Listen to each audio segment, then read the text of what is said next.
Recovered Addict Podcast. We have Duane over here. Duane Yardman-Frank. Yes. Jason over there. Yes. And today we're going to get into the heart. But I want us to talk about, we're going to continue our how we're going into surrender. Yes. And this is going to be really interesting because we're going to do I always like to picture like a two-edged sword. You always see those flaming swords and all that stuff, the cool. But one side of the sword is surrender and the other side of the sword is acceptance. Powerful. And the material, when we'll get right into it because this is a heavy duty lesson and I want to make sure we get you guys the most practical, and we're going to get into steps that you can take and action steps and different things like that. Whatever addiction you may have. And we always talk about this, every single human has some form of addiction of worry. Yes.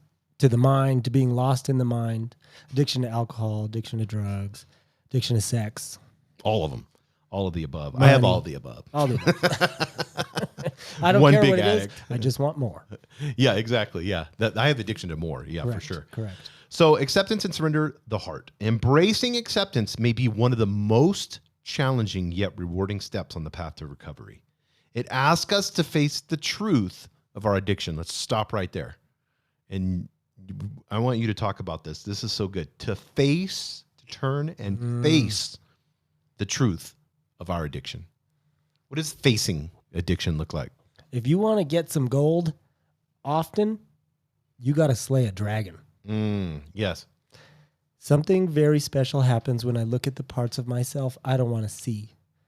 My addiction has gotten so out of hand, so out of control, so lost in my ego that it's difficult for me to look at the harm that I've caused.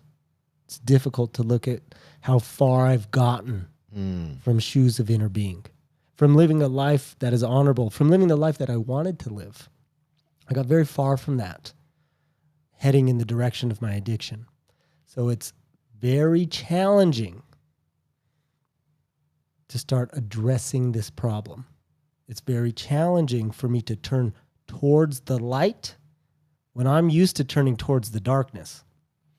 I have years and years of practice towards turning into the darkness.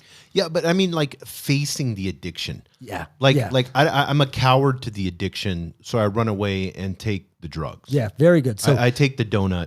So, yeah, taking the conditioned response is me turning into the darkness. So starting to face the addiction is me turning into the light. That is a fascinating, evolving challenge, adventure that does not end. Every single day I have opportunities to head in the direction of the solution and start practicing decisions based on principle rather than decisions based on self. My addiction is grounded in myself, in my ego and my desire to serve myself. If I start looking at that, if I start getting honest with that, if I start looking at the truth of my addiction, I have to be willing to look at my selfishness. I have to be willing to look at my ego. We say, we talked about this in the past. There are three levels to every situation. Level number one, my addiction. I'm running over people to get what I want. Level number two, my energetic response. Fear, worry, anger, torment. I'm lost in this addiction. I'm lost. That's level number one. That's level number two. Now, what's level number three? Often overlooked. But if I'm interested in healing, I have to come from level number three in order to have a chance. Level number three is the awareness for both those things. The consciousness inside of me that's aware, there's my addiction, there's my behavior. The consciousness inside of me that's aware, there's my energetic response, there's my fear. From that place, I can start looking and facing this thing that's kicking my ass. So do you look at, because I think this is really important, do you when you look at acceptance and surrender, you used a word, and I want us to focus on this because I think it's really good, selfishness. Because that rang true with me when you said that. I was like, yeah. With me, with my self-pity or whatever it is. But selfishness, because an addict is ultimately extremely selfish. Yeah, we don't care too much about the symptom. The symptom might be a bottle. The symptom might be a needle of heroin. The symptom might be a donut. But the underlying condition for those symptoms is my selfishness. I'm suffering from a disease of selfish and self-centeredness. I'm all I care about. I'm all I think about. And my actions say that. I could never articulate with my words, Mom, I don't care about your peace or serenity. I'm going to do what I want to do. I could never articulate with my words, little brother, I don't care about your safety. I'm going to run you over to get what I want. I would never say that out loud. Why would I say that? But that's what my actions said all the time. So the truth is the action. Correct. The truth My behavior. is my selfish, self-centered behavior. My feet only taking care of me. And I'm using the addiction as an excuse. Do you think you use the addiction as an excuse to be selfish? I think the addiction helps blind me to my selfishness. I don't have to look at this. Oh, I see what you're saying. Yeah, I don't have to look at this. I'm not going to look at those feelings. Well, I don't even have to feel those feelings this is so good. because now I have the sugar response, the dopamine response. Now I have the sex response, the chemical release in my brain to not have to look at that. So I can say I'm a victim to this addiction and it's the addiction's fault instead of saying it's my selfishness fault. Very powerful, Jason. Very powerful. People get lost in that for years and ultimately die because they just remain the victim of this addiction. I'm the victim of my alcoholism. I can't get better. Of course you can't get better. You're still a victim. Victims never recover, but victims also don't take an honest look at their part. They're not willing to face the real situation. They're not willing to face my selfish, self-centered decisions that harm others. So that's the facing towards the addiction. And that's the truth. And seeing, our material says, is seeing the reality of the changes we need to make. You cannot see reality until you face, seeing is the eyes, until you turn towards. Then you can see it. And you can't know the truth until you have clarity in your sight. Perfect. That's Do you perfect. see what I'm saying? Yeah. Without a clear understanding of the problem, I don't have a clear direction to head in for a solution. I'm just lost. So getting in touch with that part of me that is solution-oriented helps me face whatever this dragon is I'm not willing to look at. That addiction, that thing that's hoarding the gold, that's hoarding a good life, that's hoarding all the spoils, that's my addiction. And I have to be willing to confront the dragon. Not only confront the dragon, look at it. Do the appropriate work to slay the dragon. And then I get to experience that gold. Then I get to experience those spoils. Then I even get to share those spoils with others. But it's a heroic thing to confront a dragon. That's why that story is ancient. That's why that resonates with so many people. St. George, go slay the dragon. Yeah, and that's why we like value knights and we look at, what they do or don't do. That's why I get that part. So facing the truth of our addiction, the reality of the changes we need to make, and doing it, these are two cool things. I love this. Doing it without self-deception or avoidance. So let's talk about self-deception. We talked about this a little bit earlier in the last podcast. So this is part 2 of surrender. So I encourage people to listen to that one if you just came on to this one. But self-deception. Yeah, my ego allows me to lie to myself and others so that I can continue my selfish behavior because my selfish behavior is going to get me what I want. I couldn't possibly look at the situation honestly. And really what ends up happening is it's so sneaky. My ego sneaks in and I just end up lying to myself through omission. I'm not really willing to look at that. It's the avoidance. I'm not the self-deception. Yes, yeah, they go hand in hand. They go hand in hand, and often it means the same thing. And that's level 2. You're living in self-deception and avoidance in level 2, right? Because that's the emotion, that's the thought, Correct. That's the monkey mind, the I'm, ego. I'm so lost in level 2. I don't know that I'm separate. I don't know that it's separate. And it's often, if I'm suffering, if I'm hurting, if I'm in active addiction, I don't have the tools to say I'm being dishonest. I don't have the tools to say I'm not looking at reality. I'm kind of shuffling reality underneath the rug here. I'm hiding from reality. I don't have the tools to do that. I just have my addiction. It was so interesting, the story, as I think this goes hand in hand with it. I was talking to our co-founder for where I work at, as chief marketing officer for Tartle. It's a tech company. I was talking to our co-founder, and he was talking about lying. And we were talking about this in the sense of like doing surveys and stuff like that, kind of, and then how people respond. And he had worked for this financial firm because he's like a bigwig in New York, with stocks and all that stuff. So I always like to pick his brain on stuff whenever I talk with him. And he was talking about this. They were talking about how financial clients will lie, and we all lie. Mm-hmm. And then they had the CIA guy come into this financial place and talk to them how you can tell, not just the looking up to the right or the left or whatever in the social signals, but like, but it's like he was talking about, they actually did this test. So they gave this video and this spill about how you should eat right. And they shared with people how you should eat right. And then they offered them a banana and a chocolate. They said, after you watch this, what would you pick?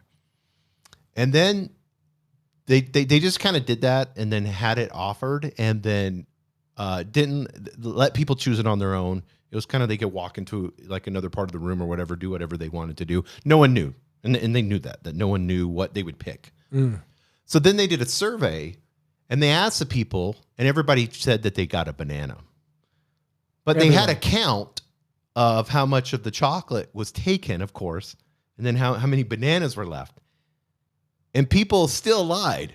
They said that they said, no, I ate a banana. The video was helped me. I'm going to eat better. But then everybody took the chocolate. That's so funny. It wasn't. And they lied about. It wasn't a survey on eating conscientiously. It was a survey on telling the truth. Yeah, and so what he was saying, he's like, don't even do this with your family members or something, because you'll be shocked at how often your family members lie. Mm-hmm. And how often we do lie. If we have, 80,000 thoughts, I guarantee and he was like, even good-hearted lies, like you to ask me, and he used this one, I thought it was really good. He's like, yeah, it's around 1:30. Well, what time is it? Well, it's like 1:30. And I say it with conviction, then you think it's 1:30, but it's really 1:24. Mm-hmm. I lied. I didn't take the time to look or whatever. And he's like, we even in our good intentions because we don't want to have conflict or something like that. Yeah. And I think self-deception is that. I think self-deception it's a lie. You're lying to yourself. But it becomes so easy. For me as an addict, it becomes easy because if I'm lying to myself, for sure I'll lie to somebody else. Absolutely. Yeah. It's also so easy because it's so practiced.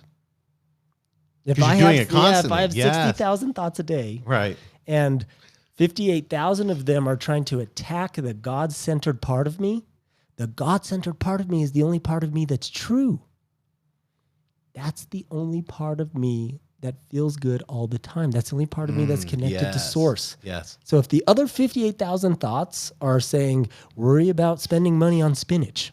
Mm-hmm. Right. You're the best employee at that place, they're probably going to fire you. They'll fire you next week.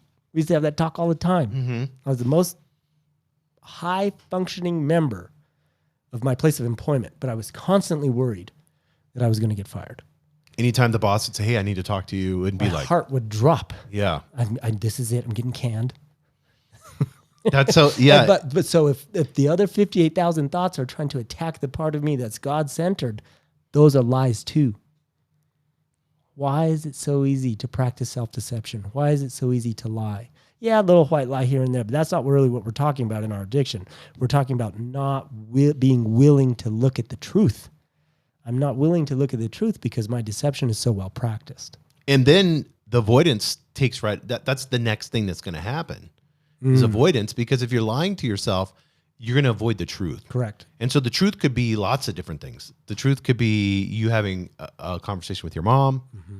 You're going to try to pretend like you're not drinking so you can still stay there. Mm-hmm. You had mentioned that story, Absolutely. you know, so you're just going to lie to her constantly, even though there's alcohol in your breath and she could probably smell it, and you're taking mints, hoping that she can't. You know, I had, we used to, this was so funny, where I worked at before, there was all salespeople, and they would do peanut butter whiskey because you could only smell the peanut butter on their breath.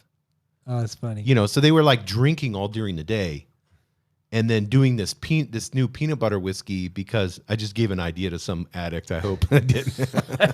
Try it. Don't do that. See if you keep your job. Try it. Yeah, go ahead. Yeah. It's not going to work. But, you know, it's like this, okay, this is self-deception, and then avoidance just plays right into hand. I'm not going to have that conversation with my spouse. I'm not going to have that conversation with my mom.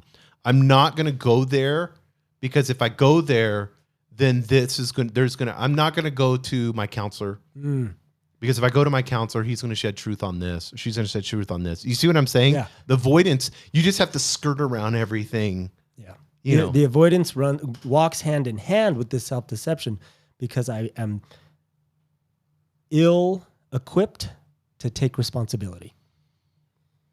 The avoidance is the opposite of taking responsibility. The avoidance is, oh no, it wasn't me. No, couldn't. I wasn't drinking. No. Oh no, it's not real. It's not real. I'm unwilling to look at the harm I'm causing myself and others. I don't know how to take responsibility for my actions. I don't know how to take responsibility for my thoughts, and I don't know how to take responsibility for the harm I'm causing to other people, but not only other people, but the world around me. Yeah, I have this quote, and Yes. I think it's really good. I have two of them on my phone today, but this one, and I want to look at our material, and then I'm going to share this. Our material says, understanding acceptance. It says, it's the awareness that resisting or denying the truth of our situation only perpetuates suffering and stalls our recovery. So I want to get into suffering and the stalling, the where you feel like you're in quicksand. The stalling is like, I'm stuck, I don't know what to do. The suffering, Buddhism has the suffering down. But you have to realize the suffering in and of itself is a false reality. That's self-deception. The suffering is self-deception. You think you're suffering, and everybody, I've heard people, addicts say, I'm just a bad person. Everywhere I go, people get hurt. So, I'm just going to drink or do drugs or whatever and just try to stay away from people, because I just hurt people, everywhere I go. I'll hole up in my house and drink alone. That's what I did. I did that for years. I drank alone for years. Because you're like, it's too destructive. Because of how I got tired of asking people the next morning, did I hurt anybody? That's crazy. And I got tired of hearing yes. So I just drank alone. And we'll talk about this a lot. We'll get more into it after your quote, but on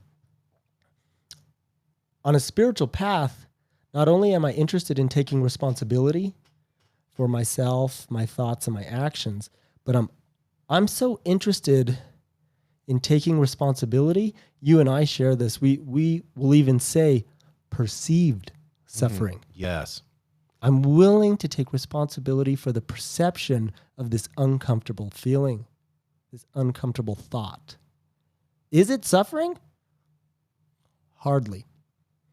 One of the we'll jump into it. One of the greatest. No, this is going right along. Yes, Continue, because one of the greatest teachings that we have. This is going right along with what I'm going to talk about. One of the greatest teachings that we have that was it was so profound to me when I was able to understand and have the experience inside of me.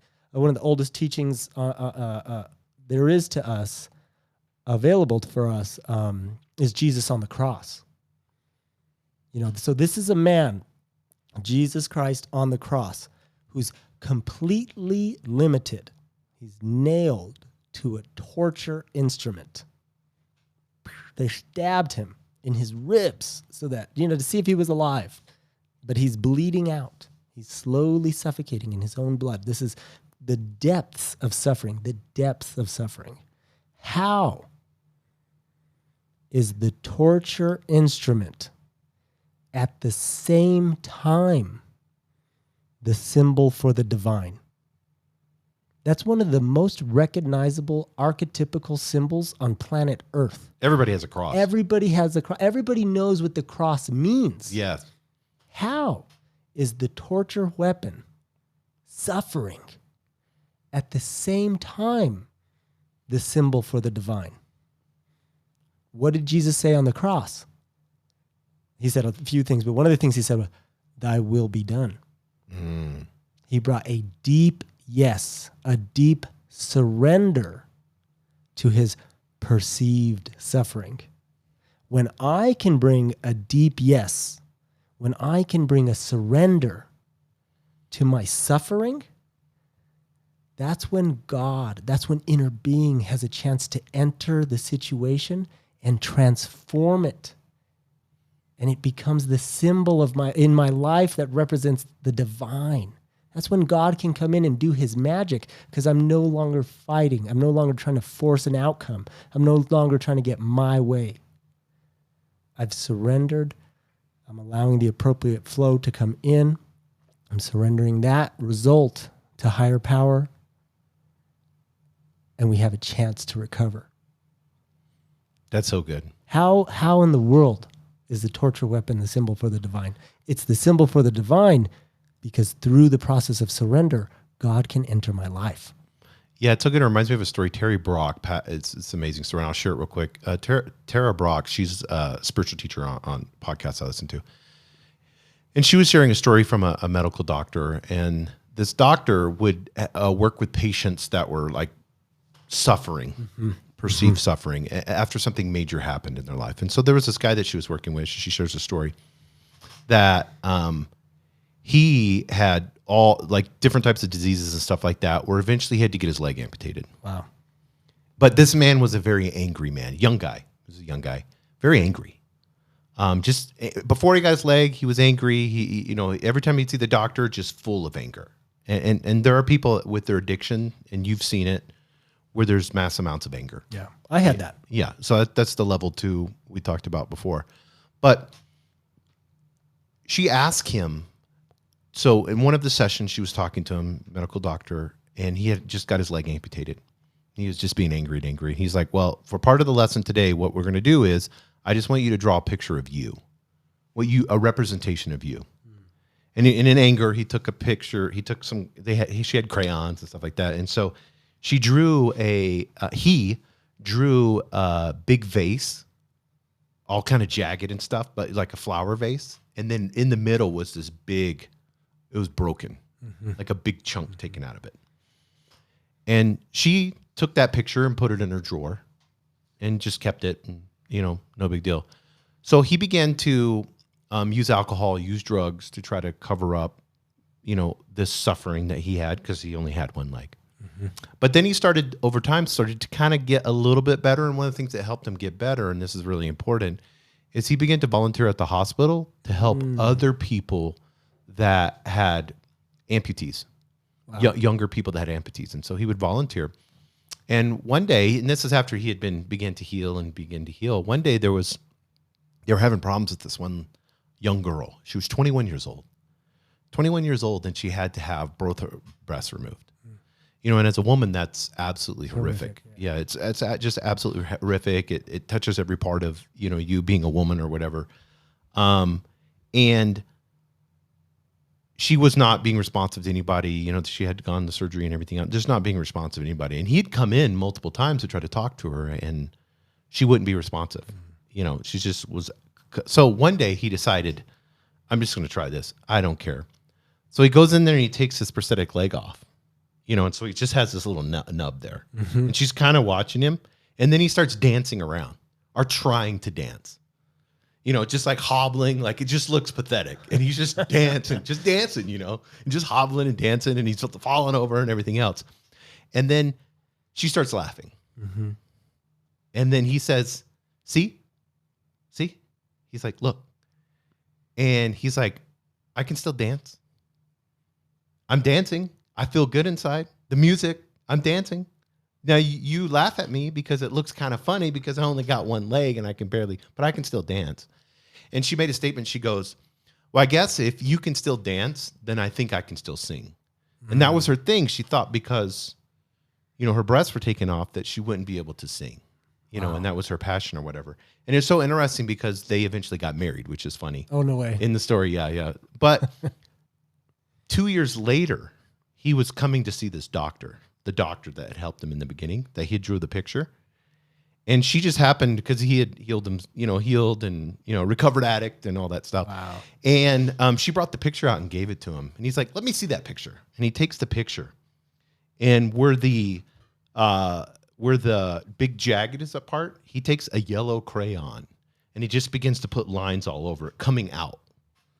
And she goes, what's that? He goes, in this, what I thought was suffering is where I serve. Mm-hmm. Mm-hmm. So this is the point of my power, is that part right there.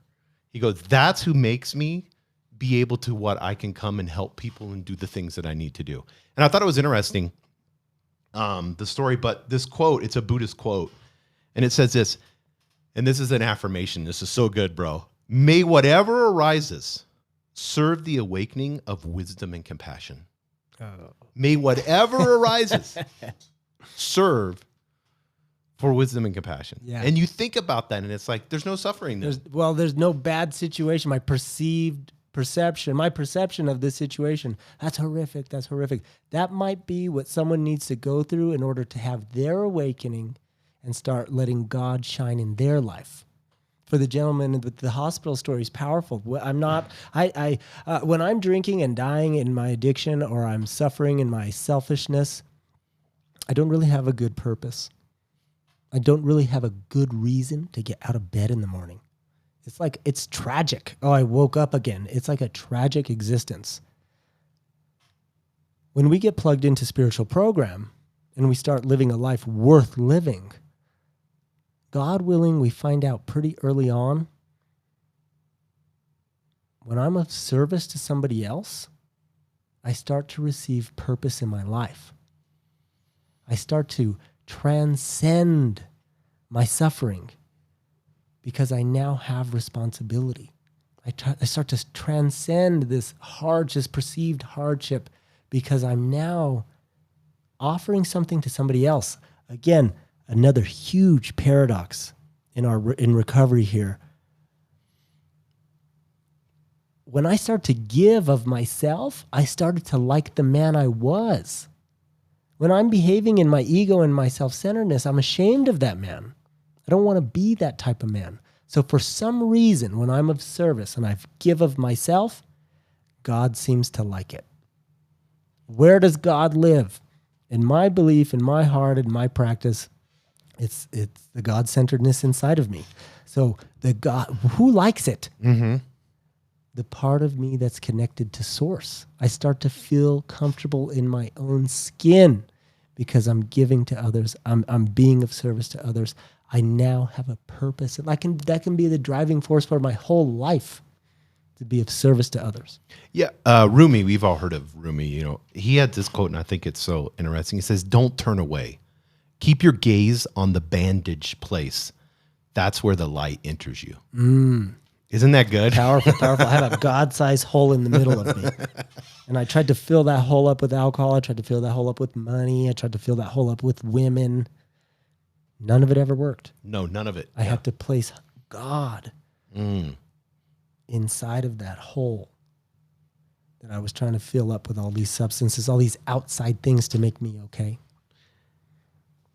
So resisting or denying the truth, we've learned that it causes suffering, perceived suffering, and stalls our recovery. Acceptance is the first step out of the quagmire of denial and into the clear light of truth. Nice language there. Nice language. It's like mud. It's like when I'm stuck in the mud, how far do I get when I'm saying, this is like an old teaching. I shouldn't be in this mud. Damn this mud. This should never have happened to me. This situation, this uncomfortableness, this quagmire. Do I get very far wishing it didn't happen? I don't get anywhere. I definitely don't get unstuck. I'm still just stuck in the mud. I have to first accept, okay, I'm in this mud. Now, what can I do about it? I can't begin to see any truth or light if I'm in resistance and darkness. So first comes acceptance. I'm stuck in the mud. I'm stuck in my addiction. Then comes empowered action. Now, what do I do about it? And we want to suggest and always encourage our listeners to seek spiritual solutions, seek action steps. What can I do about this addiction? Where can I go? Where can I find help? This podcast is one of those platforms. There are countless spiritual teachings available to us to help us grow that the toolbox that's going to help me get through this selfish, self-centered disease. Yeah, as much as you think about yourself, delve into spiritual teachings.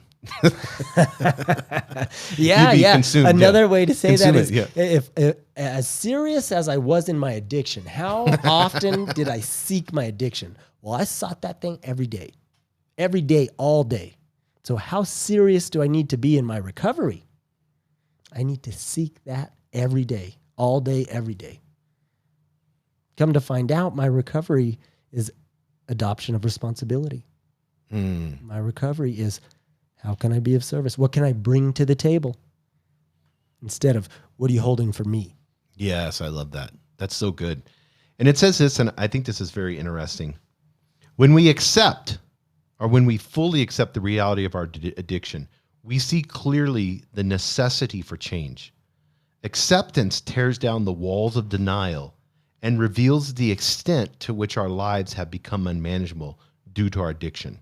So when we begin to accept, tearing down those walls of self-deception, avoidance, of denial, and then it, like you said, it shines the light, it reveals where because how many addicts think they can manage it?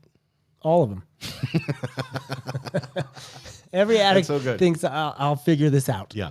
I'll figure this out. And I'm constantly building barriers and shrinking my world. I know multiple people right now that think they have a handle on alcohol, but they drink the minute they get off of work. They'll put down a whole fifth a night. Yeah. And they think because they go to work that they've managed it. I did good at work. I survived. I get a paycheck. I've been at my work for 22 years. And you die at 60, with liver failure. It's so funny how that self-deception steps in to think that we've got this. And that's the ego. It absolutely is the ego. I'm not in a position, again, with the denial, again, with the... I don't have the tools to clearly look at reality. I'm not really willing to look at reality because I'm not going to like what I see. So of course, a lot of people are that way. I was blessed and graced with not being a functional addict. I was not functional.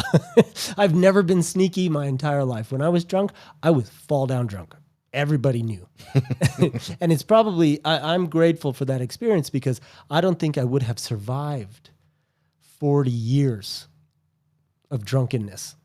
It's 40 years of lying to my inner self. 40 years of heartache, turmoil. Well, if you hadn't gone through that, you wouldn't be here. No. So I'm grateful that I didn't have that. But that functioning addict, that functioning, I haven't lost my job. I'm okay. I'm doing fine. But on the inside, I'm dying. That's a hard way to go through life. That's that quagmire, the stuck in the mud, the quicksand. Yes. I'm from Florida. That's where I was originally born, and that was always a fear, like when you would, because there's quicksand, in Florida, so you get stuck, and then the more you move, and they made movies about it, where people were like, and Isn't it's like that a good analogy too? I know that's where I'm going to fight this thing that has me stuck, and what happens with my fighting? It makes me sink more quickly. Yeah, that's so beautiful. Instead of looking at it and envisioning, our material says we can begin to envision a new path, one that leads away from the devastation of addiction, because that's what it is. Truth is it's devastating to you and everyone around you, and towards healing, and this word that can confuse people, especially if you're stuck, wholeness, being whole. Like because most addicts, because they're so, they have a lot of self-pity, and they're so selfish. Is like, oh, I'm so far. They think they're the greatest thing ever, but then the next breath, they turn around and say, because I've done this, they turn around and say, I'm the worst person ever. It just bounces from And that has nothing to do with wholeness. Right. Like right. knowing that, because you do this and I love it, and we got to put this first from now on, but knowing that this vertical side of things is the wholeness. My higher self is completely 100% whole. Absolutely. And that's my true nature. That's who I really, really am. There's not a human on this planet that is not 100% whole. Powerful. That's If so you powerful, really think Jason. about it. Yes, that is the absolute truth. That is the absolute truth. If I'm coming from inner being, that resonates with every part of me. There is not a human being on this planet that is broken, that is misshapen. If I'm in alignment with inner being, if I'm in alignment with the God consciousness inside of me, that's wild. So that's if this is my true reality, and I am 100% whole, then I am fully capable, as the material says, of change and growth. That change and growth comes from understanding and accepting the devastation of my existence and being willing to do something different. God consciousness can fully accept I behaved in this way. It is not the type of human being I want to be. I'm willing to accept my unconsciousness and now do something about it. And I want to get real practical. So now they're at that level. They're at this step. And our material takes the next step, and it talks about the role of compassion. And this is really, really important, and I want people to understand this. It says, as we grapple with acceptance, this is a daily thing that you're going to face. Yes. We were talking about this today. I was talking about surrender today and issues that I faced today to you when we were at the gym. Yeah. You're going to battle this every single day. Yeah, there's no graduation from this No. one. No, I still wake up. So you're going selfish and to so grapple sad. with acceptance. It is crucial, it says, to cultivate self-compassion. So let's stop right there. Like having, as an addict, having when somebody would say, well, Duane, you're a piece of shit. How did you feel? Did you agree with them? Did you think My ego would definitely be touched? I would bristle up, and I would say something worse. you're an alcoholic, Duane? Yeah. There are human beings fluctuate. And part of when I did receive that in the beginning, I would be combative. Be like, you don't know who I am. How dare you say that about me? And then in the end, towards the end of the progression of my disease and my drinking, I would agree. I say, yeah, I'm really worthless. I know I'm alcohol. I know it's bad. So you went from like anger resistance to guilt. Just one extreme to the other. Yeah. One extreme to the next. I'm all or nothing. In everything. I got two speeds, all or nothing. And I was either all in the ego-centered King Duane, as high as it gets, or I was all in the, well, I'm just the worst thing on planet Earth, I know. What part of you thinks that, getting aside away from the addiction, kind of get into more spiritual realm, what part of you thinks that you don't deserve compassion? Or you don't deserve to have acceptance? So tough. This is such a tough one that really gets all of us. Like you said, this is something we're going to have to continue to evolve and work on daily. Our nice pointer is, if anybody was as hard on me as I am on myself, I'd beat the shit out of them. 100%. Don't let people be that mean to me. But my mind is bullying me all Why day am long. I so cruel to myself? Why am I all of a sudden the penitente that loves to whip himself? Right. Because I had a donut. Or because whatever the situation may be. But we're very cruel to ourselves, especially when I'm blinded by my ego and my addiction. Well, the ego, go ahead. What part of me, just to answer the first question, what part of me that, won't allow me to be compassionate, won't allow me to have compassion for myself? I'm so practiced at beating myself up. A nice prayer for me is, God, help me be kind. God, help me. This is a rough one, bro. My daughter taught me this, 4 years old. The voice of God came down and spoke through this little 4-year-old. And we were heading to school. And I would drive her to school in the mornings, and we would always do our morning devotions. We would pray together. And I would say, God, direct my thinking, pray that it'd be divorced from self-pity, self-seeking, dishonest. And she'd be in the back going, God, direct my thinking. They're divorced. And this one morning, I got to the end of the prayer, and she said, don't forget to pray to be nice. And it crushed me, bro, because I knew she meant be nice to her. I was so strict, so regimented, so hard on myself. I was taking that approach to everything I did. This black and white thinking, this all or nothing. I started crying on the way to take her to school because my heart opened up a little bit. My heart softened a little bit. I need to be more kind. Not only do I need to be more kind to her, but simultaneously, if I'm being kind to her, I'm being kind to me. And there's power in kindness. There's a lot of power in kindness. We think that it's weakness. So it's not. My prayer evolved. My daughter taught me how to pray, man. My prayer now is, God, help me be kind. The torture device of Jesus, to myself included, was him being kind. Yes, absolutely. He said, Father, forgive them, for they know not what they do. They don't know what they do. They're unconscious. Like, well, these people just put me on the worst possible way I can die. Like the Roman cross is the worst. They've proven that. Mm-hmm. The crucifixion is the most painful way that the Romans are, of course, give it to the Romans. Yeah. They would invent the worst way to die. And there he is in his tremendous amount of suffering. We can't even come close to understanding because none of us has been crucified and lived. There may be some people, but that's not done anymore per se. Unless it's some weird tribal thing that's done to other tribes, maybe in very rural areas. But for the most part, nobody's experienced the worst way to die. And yet in that moment, he's being kind. So showing compassion and being kind in suffering is a ticket. I mean, that's a ticket to enlightenment if I've ever heard of one. It's a ticket to freedom. Yes. Because now I'm no longer bent up and controlled by your unconsciousness. Compassion affords me a window to let people just be the way they are. Mm-hmm. Yes, they're messed up. Yes, they're behaving in their unconsciousness. But if I can come from a place of compassion, I no longer need to have any control over their behavior. That's so good, yes. And then maybe I can be a little softer with myself as well. We like to say, I'm not perfect, but I am spectacular. That's a nice one. That helps open the window for compassion. It's fun too. It's I'm like to not joke perfect, but I am spectacular. The God consciousness inside of me is absolutely perfect.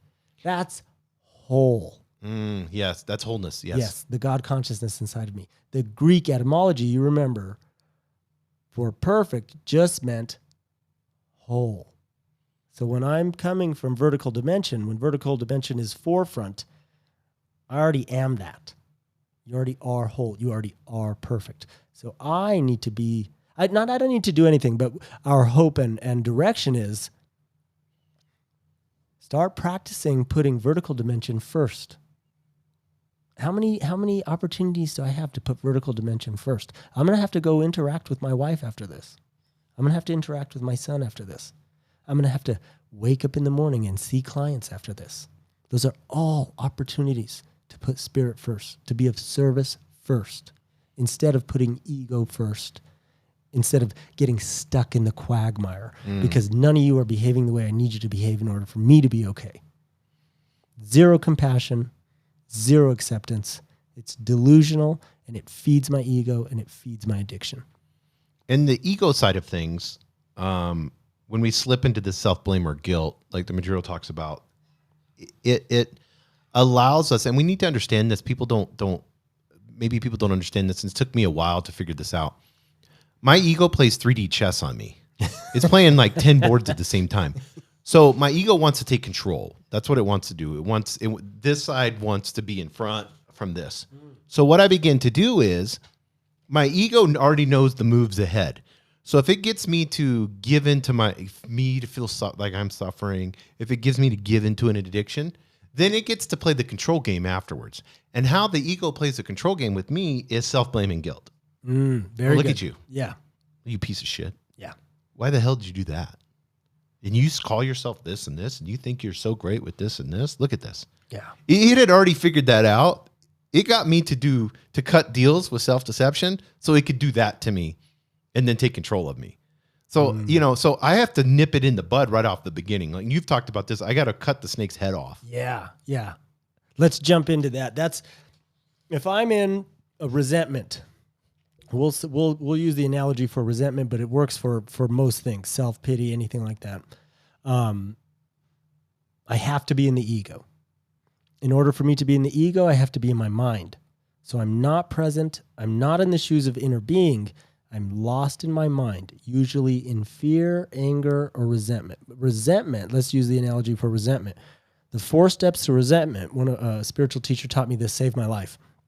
The first step to resentment is I judge someone. Because then in my ego, I can be superior. Second step to resentment is I find them lacking. Of course, I'm superior. Third step to resentment is I get angry. Fourth step to resentment is I get angry again. That's the resentment. Don't you know who I am? You can't do this to me. So that's the 4 steps to resentment. Or me, I get angry again and again. Yeah. No, it's just like a this loop. would be years. Yes. 40 years, and I'm still angry at the same thing. So the analogy of the 4 steps is we like to view these 4 steps as a snake. So when a snake bites me, step 1, is it the teeth that kill me? Or is it the venom coursing through my veins when I get all the way down to step 4? And 2 weeks later, 2 years later, I'm still experiencing inner anger because of some outside perceived situation. It's the venom of the resentment that kills me later. It's not the teeth. So how do we kill a snake? Do you chop the tail off? No. You chop the head off of a snake. So I have to catch it right away, like you said. Step 1, I judge someone. Instantly, prayer for me. If I'm on the beam and present enough, the prayer is, God help me not judge. Walk into Walmart. That's a great place to practice. God help me not judge. Yeah, late at night in Walmart, you go, oh, look at all these. Look at this guy. Meth addicts. Look at that guy. I'm way better than they are. You had to ride the electric shopping cart, didn't you? You couldn't possibly walk around. Exactly. That's the one for me. Doesn't matter. Oh, yeah. I'm not going down that cereal aisle, but look at everybody else So going down there. if my first thought is judgment, that's normal. I'm in my ego and I want to be superior. But if my second thought is God help me not judge, I don't have to go the rabbit hole and create a resentment. I don't have to get lost in my mind. If my second thought is God help me not judge, I'm doing pretty good. I'm rewiring my brain to be vertical dimension forefront, ego submissive. It's still there. I'm not going to ever get rid of my ego. We recognize that. We understand that. Right. But it is submissive to the part of me that's saying, don't judge them. They're just as connected to God as you are. Yeah, and I look at, you had mentioned Jesus, and we all look at him as unconditional love, compassion, all those things, and your representation of that, the heart and all those things. And he'd be a representation of that vertical. Yes, the vertical dimension. That part of me loves me unconditionally. Yes, no matter what that you've part done. of me finds me 100% worthy. That part of me accepts me completely and fully. So the ego part of me, this side of me, wants me to believe in this. But in reality, I have kindness, compassion, love, because whether you want to call it God, higher self, universe, whatever, it has 100% unconditional love for me. Yeah. Because it doesn't see me as anything but whole. It's so important to say that. It's so important to express to any. There may be people listening right now who are thinking, yeah, but I'm so bad. Yes. And I've gone so far down the rabbit hole that there's no coming back. And the point that you just made, Jason, can save someone's life, save my life. The vertical dimension source part of me, the part of me that offers unconditional love, that loves me no matter how far down the rabbit hole I've gone. There's nothing that anybody has done that they can't come back from and get back in touch with vertical dimension. That is compassion. Yeah, because I mean, you can see the story of Jesus over and over again when he healed people or he had conversations with people. It was complete kindness and understanding. Yes. He never looked at someone, he never got into the snake side of things, where he looked at someone with judgment.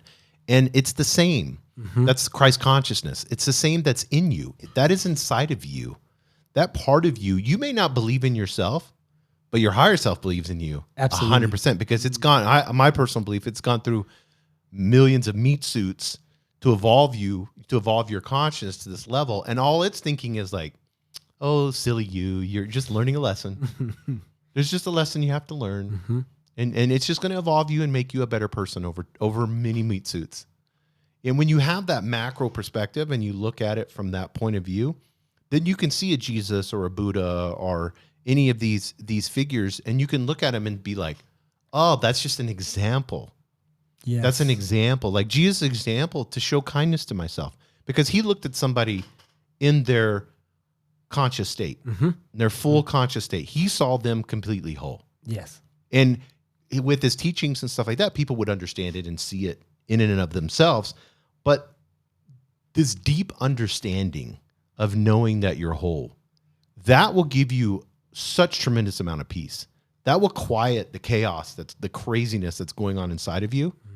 That part will, if you can grab on to the vertical side of you and just start embracing that, and then those loops that the ego is telling you over and over and over again of you're not worthy, you're an addict, you're evil, you've screwed your mom over, you stole from your dad, you cheated on every relationship you've ever had.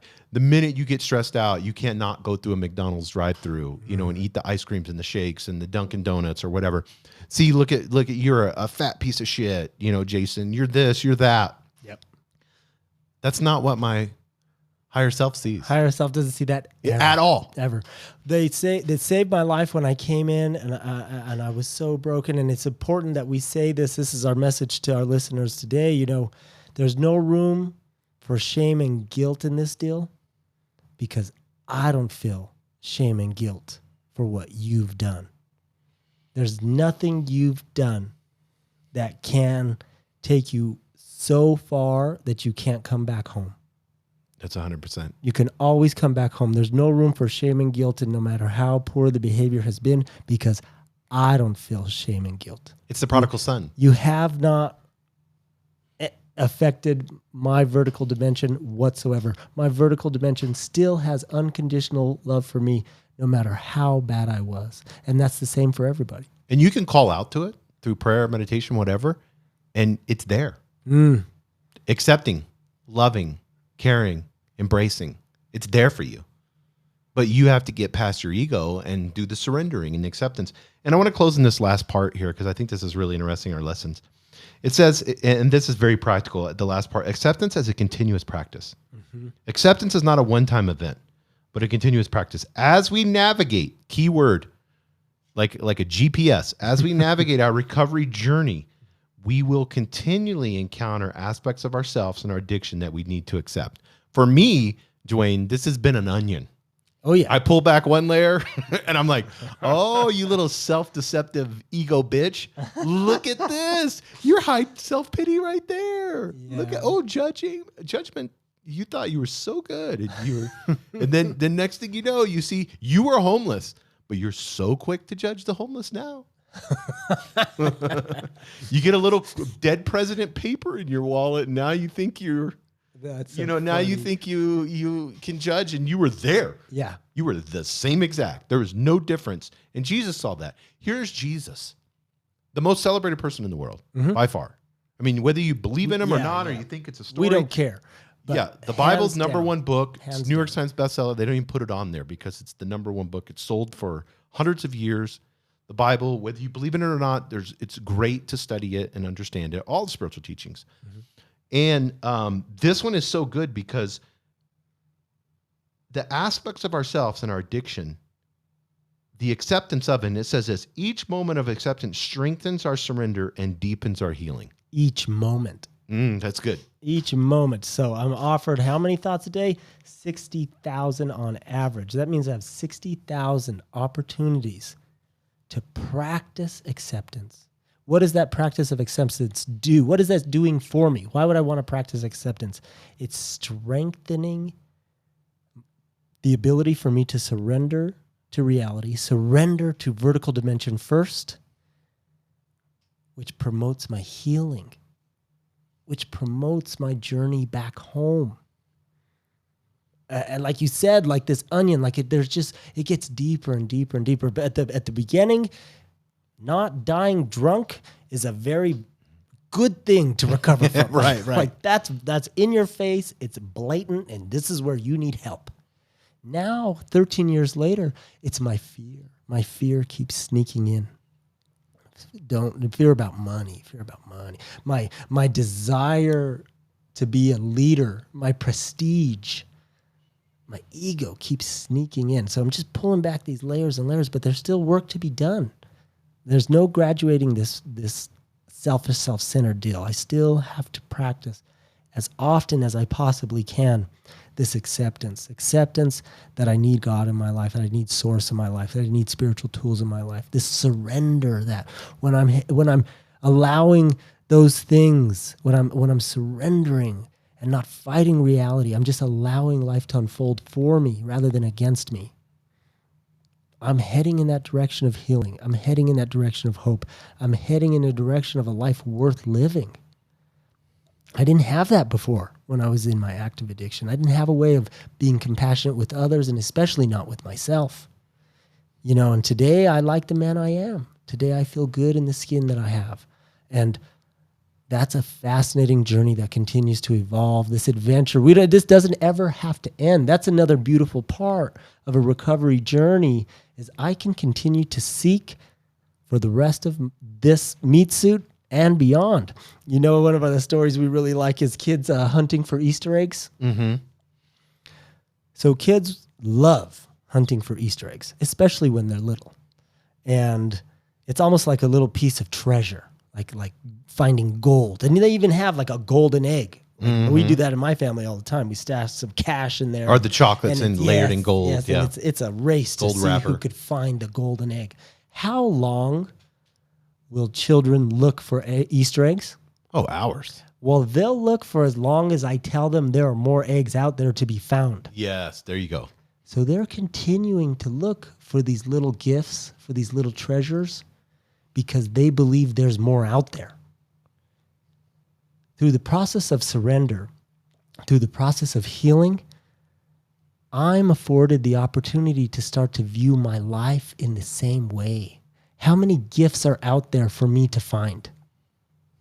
How many pieces of gold, how many little treasures are there for me to discover? They're out there. No one's told me, "Oh, you got all the treasures, Duane. You're done. You can stop now." I can continue to look for God's grace in my life